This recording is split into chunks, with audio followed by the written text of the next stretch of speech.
some music, and we're going to talk about how you can play a song called Small Town Throwdown by Brantley, Gilbert. And we're going to start off with kind of those intro licks, actually, to kind of kick it off, where you can kind of take 2nd fret on the A string and do a hammer on to the 4th fret on the A string, and then we play 5th fret on the A, and then we kind of go back to that 2nd fret on the A as another hammer on, and then 5th fret on the A, and then you take 4th fret and kind of bend the heck out of it. So you want to kind of take your finger and just kind of try and keep a little pressure into the guitar, kind of going straight towards the floor after that. So all together you got kind of 2, 4, 5, 2, 4, 5, 4 bend. And then we almost repeat that idea actually. We kind of go back to that 2, 4, 5, 2, 4, 5, but then we do a 5 bend on the A. And then we kind of start our main lick actually for our intro. We got the same idea, kind of 2, 4, 5, 2, 4, 5, and then we go back to 4 on the A, and then back to 5 on the A. And then we do that same hammer-on lick again, 5, 2, 4, 5, 4, and then you may want to take 5 on the A and slide it to 7. It's kind of a little variation of that lick.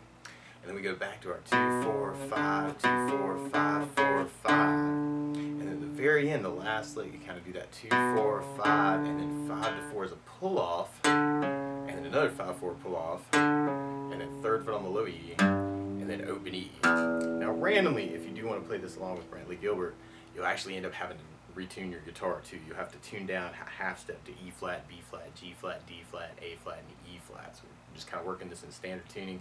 But if you want to match the recording exactly, you'll have to kind of retune your guitar. So all the way through that whole intro lick, you got kind of that 2, 4, 5, 2, 4, 5, 4 bend. 2, 4, 5, 2, 4, 5, 5 bend. And then we kind of start our main lick, kind of 2, 4, 5, 2, 4, 5, 4, 5, 2, 4, 5, 2, 4, 5, 4, 5, 7, 2, 4, 5, 2, 4, 5, 4, 5, 2, 4, 5, 5, 4, 5, 4, 3. Now the chord that would kind of back up that lick though would start on an E major chord. And the way you play E major, first finger goes the G on the 1st fret, 2nd finger on the A string 2nd fret, and 3rd finger on the D string 2nd fret. And if you strum all those together, it sounds an E major chord. It sounds really, really heavy. Now randomly you may also want to think about using just the E and the A string of that, making an E5, make it really, really heavy. Or another way to play E5, we're doing 1st finger on the A7, 3rd finger on the D9, kind of working that for your E5. And actually, especially for some of our hits in our solo part, you want to think about that E5. Or you may want to gravitate towards a nastier E. So you could even take the regular E major shape and then lift off 3 and make that an E7 chord. Or you could add in the pinky on the B string 3rd for E7. Make that a little bit nasty through that part. And there's a couple different strummings you may want to think about that, especially when we hit our verses kind of all around that E major. And you may want to do just a lot of down strokes through that E, kind of an 8 down count could be kind of a cool way to work it. And I'm adding a little bit of right hand muting to that, and just kind of make that a little sneaky. 1, 2, 3, 4, 5, 6, 7, 8, E. We end up doing that 4 times, and you'll kind of hear that main lick come in, like the very, very last lick, actually, that 2, 4, 5, 2, 4, 5, 4, 5, 2, 4, 5, 5, 4, 5, 4, 3. And then we go back to our E major. So we will hear kind of like a return of kind of that intro idea through our verse. Now, that's a beautiful strum pattern too. We'll talk about that too. But one of my favorite strum patterns for a 4/4 like this is down, down, up, up, down, up. So you could even work that through that E major idea.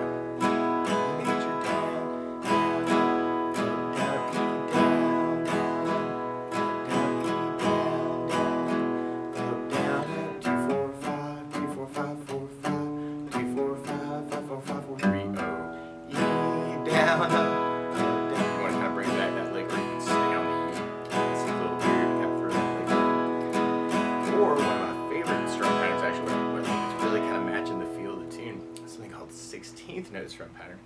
And one of my favorite 16th note strum patterns is a long down, down, down, up, down, down, up, down. What I mean by 16th note is if you're kind of tapping your foot at the beat, right now the down, down, up, down, it kind of divides that into 2 parts. You have a 1, 2, 1, 2, and that's called an 8th note. What a 16th note is where you divide that into 4 parts. 1, 2, 3, 4, 1, 2, 3, 4. And like I said, one of my favorite 16th note strum patterns is a long down, down, down, up, down, down, up, down. And what I mean by that is if you take the E and do it down for 4, kind of 1, 2, 3, 4, 1, 2, 3, 4, 1, that's what you're doing on the first beat. Then on the second beat, you're doing a down on 1, down on 3, up on 4. So you're going 1, 2, 3, 4, down, down, down, down, down. And then on the third beat, you're doing an up on 2, down on 3. So you're going 1, 2, 3, 4, 1, up, 1, up, 1, up, 1, up. And then on the last beat, you're going down, up, right along with the 1, 2, 3, 4.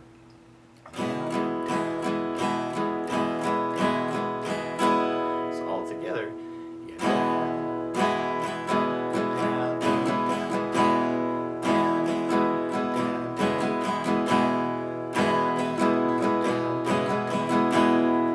maybe you want to throw in those licks. Actually, kind of that 4, 5, 4, 5, 4, 5, 4, 3, 0,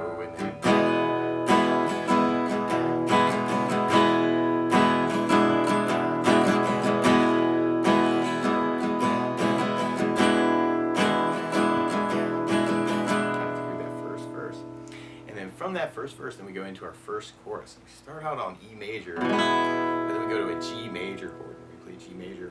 First finger goes to the A on the 2nd fret, second finger on the low E 3rd fret, and third finger on the high E 3rd fret. And if you strum all those together, it sounds a G major chord, and it sounds really happy. Now you may also dig on putting the third finger on the B 3rd, pinky on the high E 3rd, working that for your G major. Or if you're thinking about making this really, really heavy, you could use a G5 power chord by doing first finger on the low E 3rd, third finger on the A string on the 5th fret, kind of working G5 for that hit. And then from the G, we'd be going to an A major chord. When we play A major, first finger goes to the D on the 2nd fret, second finger on the G 2nd fret, and then third finger on the B string 2nd fret. Big party on the 2nd fret. And if you strum all those together, that sounds an A major chord, and it sounds really, really happy. Now, if you want to make that really heavy, you could use just the A and the D strings, kind of an A5 power chord. Or another place to play A5 would be doing first finger on the low E 5th fret, third finger on the A string 7th fret, kind of working out for your A5. And then from the A, we'd be going to a C major chord. When you play C major, first finger goes to B on the 1st fret, second finger on the D 2nd fret, and third finger on the A string 3rd fret. And if you strum the A string to the high E string, that sounds a C major chord, and it sounds really, really happy. Now around C's in general, it can be kind of cool to lift the first finger and you've got a C major 7. You could add in the pinky on the B string 3rd for C major 9, kind of say some things around C's. Or another way to play C major 9, we'll be doing first finger on the D 2nd, second finger on the A 3rd, third finger on the B 3rd, pinky on the high E 3rd, kind of working out for your C major 9. Or if you want to work the power chord idea, you can do a C5 power chord by doing first finger on the A 3rd, third finger on the D string 5th fret, it's kind of a C5. And then from the C, we'd be going to a D major chord. Normally you do this first finger on the G 2nd, second finger on the high E 2nd, third finger on the B string 3rd. And if you strum the D string to the high E string, the beautiful sounds of D major. Now you may also think about lifting off the second finger on D chords in general, making that a D sus2. Or you could add in the pinky on the high E 3rd for a D suspended chord and kind of say some things around the D. Or you could use a D5 power chord by doing first finger, well, you can open D and the G string 2nd. Or you could do first finger on the A 5th, third finger on the D 7, kind of work that. So you could even make this whole chorus actually a power chord thing, kind of an E5, G5, A5, and then C5, D5, G5. So it's kind of an 8 down count on the E, 8 on the G, 8 on the A, and then kind of a 4 on the C, 4 on the D. Kind of dig that.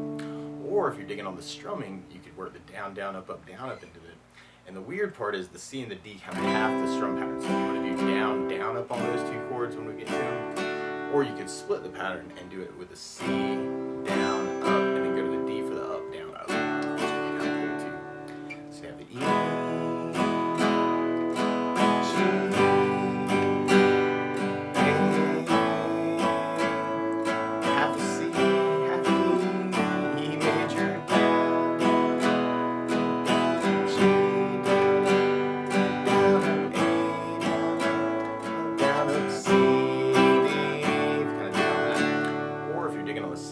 pattern, we get that C and D. You could work his long down, down, down up on those chords. Or you could split the pattern between them, kind of the C with the down, down, down, up, and then go to the D for the up, down, down, down. So all the way through the 16th pattern, you have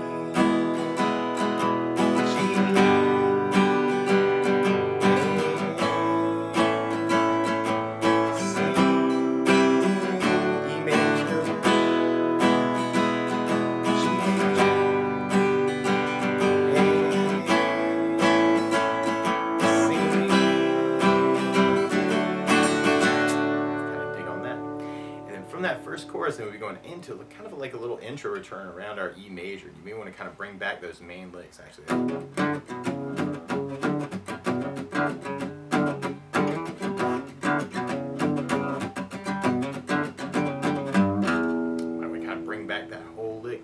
Or something else that I like to add to a song like this too is bass notes. And a lot of times on that first down of the down, down, up, down, up, you can throw in a bass note for the chord. So on the E major, you'd have a low E for the bass. On the G, you'd have a low E for the bass. On the A, you'd have an A for the bass. On the C, you'd have an A for the bass. And on the D, you'd have a D for the bass.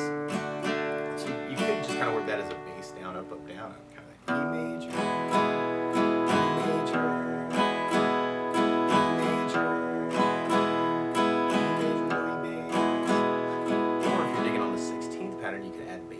That and make it a bass, down, down, up, down, down, up, down, or bass, bass, down, down, up, down, down, up, down, or bass, bass, down, down, up, bass, down, down. And all be cool variations. So we're going to do that too. And then from there, we're going into our next verse part. You can add basses to either of those strum patterns. Actually, kind of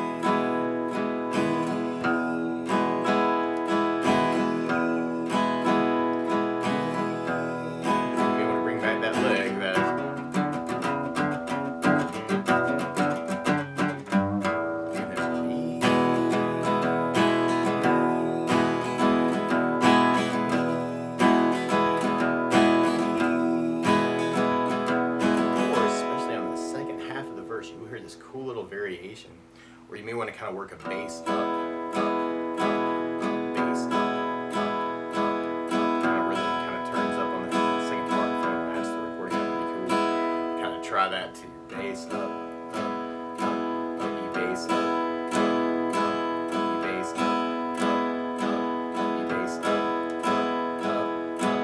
and then from there we'll be going into our next chorus. So we tried the chorus with basses.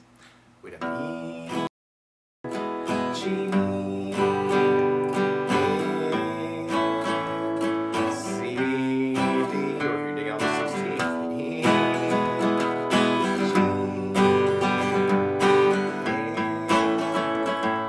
C, D, kind of dig on that. And then from there, then we go into our solo part. And our solo part starts on the A major, and then we go to a G major, this cool little hit that kind of does an E major, E5, and a D5, and then an E5. And then we kind of go back to the D, and you may want to even do this as a slide. And then we go to a G note, and you may want to grab the D string 5th fret, 3rd finger on the G string 7th fret. It's kind of a little G5 chord. And then go back to E5. So it's kind of a cool little hit there, kind of like E, D, E, G, E. Go back to our A, G, but then you kind of hear the bass go down to an F sharp note. And you could do this with just an F sharp 5, kind of 1st finger on the low E 2nd, 3rd finger on the A string 4th fret. It's kind of an F sharp 5. Or if you want to make it even thicker, you could use an F sharp major chord where you do bar 2nd, 2nd finger on the G 3rd fret, 3rd finger on the A 4th, pinky on the D 4th. It's kind of an F sharp major chord. From the F sharp, we go to kind of down to an F note, so you kind of hear the 1st fret on the low E string, but you can kind of back that up with an F5 with 3rd finger on the A string, 3rd fret. Or you could use an F major bar where you do 1st finger across the entire 1st fret, 2nd finger on the G 2nd, 3rd finger on the A 3rd, pinky on the D 3rd. It's kind of an F major. So we kind of dig on that too. And then from there, we'll be going into kind of our last chorus part. So all the way through that whole solo part, you have the A, G, and then our E, D, E, D, G, E, A, G, F sharp, F major. Or if you're digging on the down, down, up, down, up, you have the A, G,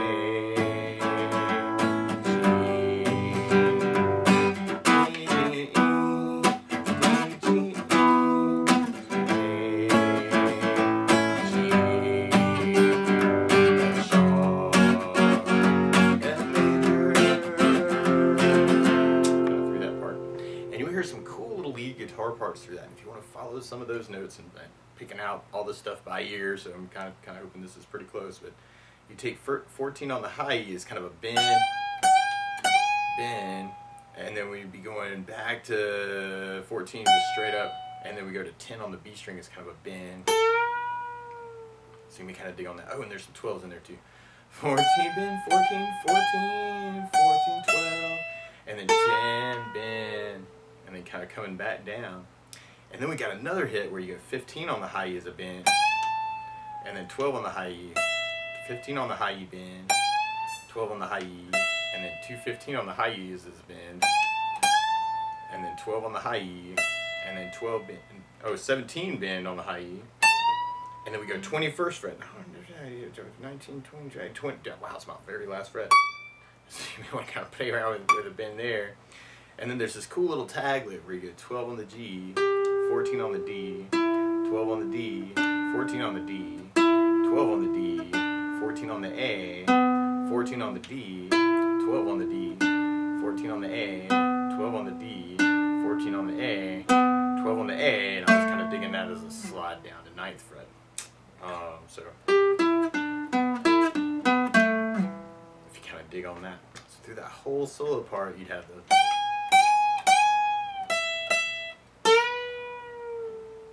and then we got our 15 bends,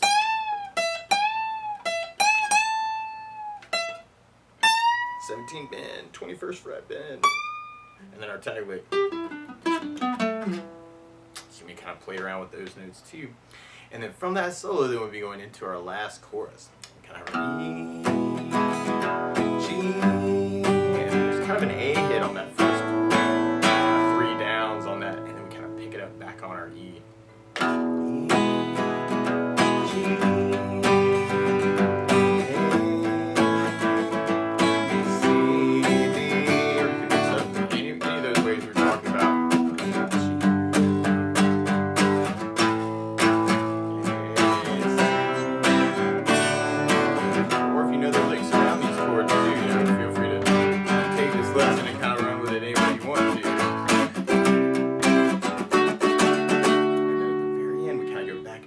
Piece of our intro, kind of. So